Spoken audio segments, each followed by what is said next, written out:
بسم الله الرحمن الرحيم. فاذكروني أذكركم واشكروا لي ولا تكفرون.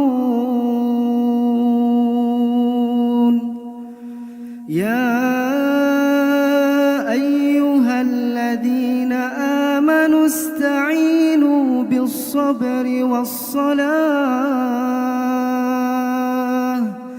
إن الله مع الصابرين.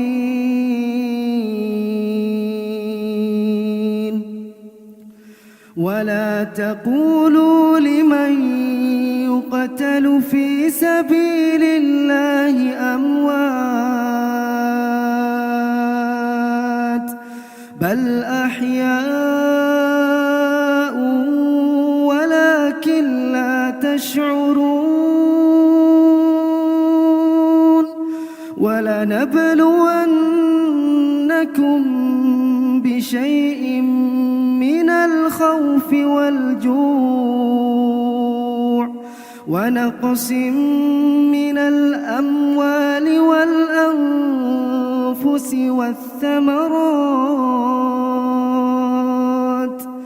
وبشر الصابرين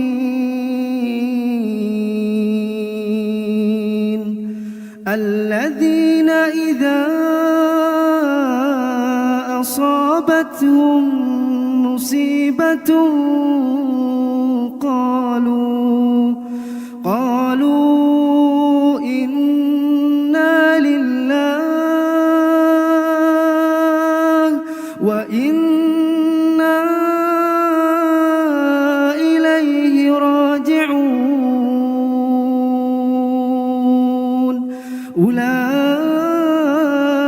عليهم صلوات من ربهم ورحمة وأولئك